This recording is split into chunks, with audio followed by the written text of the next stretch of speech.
কয়েকটি কাজ আছে যেগুলো নিয়মিত করলে আপনার অন্তরে সুখ দিতে পারেন তিনি কে? এক নাম্বার সুখ হচ্ছে আপনি যদি নিয়মিত 5 ওয়াক্ত নামাজ পড়েন। কি পড়েন? এটা পড়বেন, পড়লেই আল্লাহ আপনার অন্তরে আস্তে আস্তে করে শান্তির একটা জায়গা করে দেবে। দ্বিতীয় নাম্বারে ঘরের মধ্যে কোরআন তেলাওয়াত জারি রাখবেন। কিছুটা হলে সকালবেলা সূরা ইয়াসিন পড়বেন। যাদের যেই সমস্যা, ঘরে তেলাওয়াত করলে পরেই আল্লাহ পাক ওই তেলাওয়াত করার কারণে তার ঘরের মধ্যে রহমত আমার আল্লাহ দিতে পারে কি পারে না? এর জন্য ঘরের মধ্যে কোরআন তেলাওয়াত চালু রাখবেন। এরপরে নবীজির শিখানো কয়েকটা দোয়া, জিকির, আজকার এগুলো শিখবেন। এগুলো শিখলে কি হবে? মনে করেন এখন আপনার মাথা ঘুরাইতেছে, মাথা ব্যথা, এটা একটা কষ্ট না বলেন? আপনি মাথা ব্যথা দোয়া পড়তেছেন, দোয়া পড়ে ফু দিচ্ছেন, মাথা ব্যথা ভালো হয়ে গেছে। আপনার রিজিকের সমস্যা, আপনি যদি দোয়া পড়তে পারেন আল্লাহুম্মা কফিনি বিহালালিকা আন হারামিক ওয়া আগনিনি বিফাদলিকা আম্মান সাওয়াক, এই দোয়া যদি কোনো আল্লাহর গোলাম নিয়মিত আল্লাহর কাছে পড়তে পারে, ওই বান্দার কখনো রিজিকের টেনশন করা লাগবে না। সুবহানাল্লাহ বলেন। এরপরে আপনার বিপদ, খালি দেখবেন অনেক মানুষ বিপদের কারণে ঘর থেকে বেরোইতে পারে না।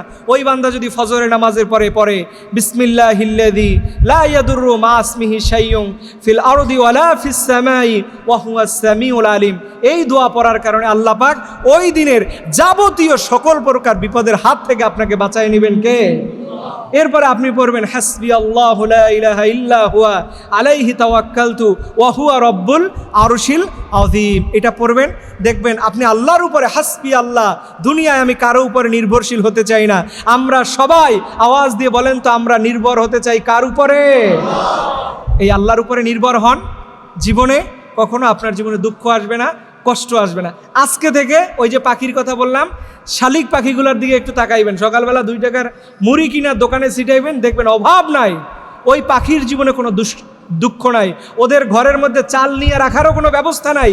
এরপরও আল্লাহ পাক ওই শালিক পাখির যে সুন্দর রূপ, তার যে বডি ফিটনেস থাকে, কিন্তু মানুষের এত ইনকাম থাকার পরে, ঘরে 7 দিনের বাজার থাকার পরেও মানুষের দুঃখ, দুশ্চিন্তা, মানুষের টেনশন, সুখ আসে না। এর মূল কারণ হচ্ছে আমরা আল্লাহর উপরে ভরসা করতে পারি নাই। যে বান্দা যত বেশি আল্লাহর উপরে ভরসা করবে, আল্লাহ পাক তার অন্তর থেকে এই দুঃখ, দুর্দশা, হতাশা দূর করে দিবেন কে?